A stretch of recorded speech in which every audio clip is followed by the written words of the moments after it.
ఒకడు ఓట్లు మరొకడు ఒట్లు, ఒకడు ఓట్లు ఒకడు ఓట్లు.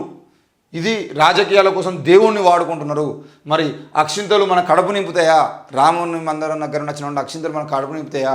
మాకు అక్షింతలు కాదయ్యా, మాకు కావాల్సింది సన్నబియ్యం, మాకు కావాల్సింది ఉపాధి, మాకు కావాల్సింది ఉద్యోగాలు, మాకు కావాల్సింది చదువు, మాకు కావాల్సింది విద్య, వైద్యము. వీటి గురించి చెప్పుర్రా అంటే ఇవన్నీ ఏం లేవు. మేము అక్షింతలు ఇస్తాను, మీరు చల్లుకొని మీ జీవితాలు బాగుపడతాయి. నితిలా ఓ పొట్లం పంపిస్తాం, ఆ పొట్లంలో ఉన్నటువంటి అక్షింతలు మీరు చల్లుకొని మీ జీవితాలు బాగుపడతాయి. ఎవరి జీవితం బాగుపడుతుంది అక్షింతలు చల్లుకున్న తర్వాత? భువనగిరిలో బీజేపీ కాంగ్రెస్ ములాఖాత్. బీజేపీ వల్లే రాష్ట్రానికి నష్టం, సిగ్గు లేకుండా ఇట్లా ఓట్లు అడుగుతారు. తెలంగాణకు కాంగ్రెసే ప్రధాన శత్రువు. నా గుండె చీలిస్తే తెలంగాణ కనబడితే, తెలంగాణ ప్రజల గుండె చీలిస్తే, తెలంగాణ రైతుల గుండె చీలిస్తే నేను కనబడతా అని చెప్పేసి కేసీఆర్ మాట్లాడుతాడు. మరి అట్లా బీజేపీ చెప్పగలుగుతుందా? అట్లా కాంగ్రెస్ చెప్పగలుగుతుందా? ఇట్లా మాట్లాడంటే మళ్ళీ మీరు బీఆర్ఎస్ కమ్ముడు వినవరా అని చెప్పేసి మాట్లాడతారు. నేనేమంటున్నా అంటే కేసీఆర్ చెప్తున్నట్టుగా మీరు చేసినటువంటి అభివృద్ధి గురించి మాట్లాడుకోండి. కేసీఆర్ దిగిపోయినాక, గద్దె దిగినాక కూడా అంత మాట్లాడగలుగుతున్నాడు కదా, మరి బీజేపీ ఎందుకు మాట్లాడలేకపోతుంది? దేవుని పేరుతో రాజకీయం చేయకుండా తెలంగాణలో బీజేపీ అధికారంలోకి రాగలుగుతుందా? ఒక ఆమె ఈ మధ్యలో సినిమా హీరోయిన్ కన్నా ఎక్కువ చేసుకుంటూ ఒక ఆమె వచ్చి బాణాలు ఎత్తా ఉంటుంది. అరే నువ్వు మసీదుని చూసి బాణం ఎందుకు వేసినావంటే, నేను మసీదుని చూసి బాణం వేయలేదండి, ఆ కెమెరామెన్ గాడు కెమెరా ఆట తిప్పింది కాబట్టి మసీదు కనబడా అని చెప్పేసి మాట్లాడతాం. ఎంత మిదడు తక్కువ ముచ్చట్లు. ఏడ కనబడతాడా పిచ్చిదానిలాగా అని చెప్పేసి ఒరుడు. ఏడే నేర్చుకుంటారు. రాజకీయ నాయకులా మీరు రౌడీజమా? రాజకీయ నాయకులు చేయాల్సినటువంటి ప్రచారం అట్నే ఉంటుందా? మరి ఎలక్షన్ కమిషన్ ఎన్నిసార్లు చెప్పినా ఎలక్షన్ కమిషన్ ఏడవన్నదో అర్థమవుతలేదు. రోడ్ల మీద కనబడతలేదు, వీళ్ళు చేసేటువంటి అరాచకాల మీద కూడా కనబడతలేదు ఎలక్షన్ కమిషన్.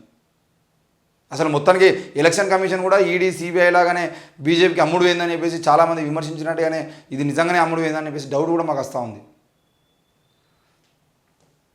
ఇక కాంగ్రెస్ కొడుకులకు అహంకారం నెత్తినెక్కింది. ఆ పార్టీకి ఓటేస్తే మెదకు, సిద్దిపేట జిల్లాలు పోతాయి. రాజీనామా లేఖల మేధావుల చేతుల్లో పెట్టేందుకు రేవంత్ రెడ్డి సిద్ధమా? హరీష్ రావు. మరి రాజీనామా లేఖ వేసి తెలంగాణ మేధావుల చేతిలో పెడదాం, ఒకవేళ ఆగస్టు 15 లోపు కనుక నువ్వు రుణమాఫీ చేయకపోతే రాజీనామా చేయి, లేకపోతే నేను రాజీనామా చేస్తాను, నేను రాజకీయాన్ని ఉండ తప్పకుండా అని చెప్పేసి హరీష్ రావు అంటున్నాడు. ఇద్దరి రాజీనామా లెటర్లు మేధావుల చేతిలో పెడదాం.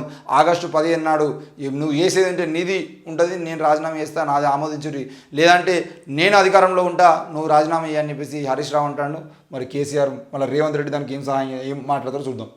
ఇక ఫోన్ ట్యాపింగ్ నిందితులపై సైబర్ టెర్రరిజం సెక్షన్లు. ఐటీ యాక్ట్ 66F నమోదుకు సన్నద్ధం.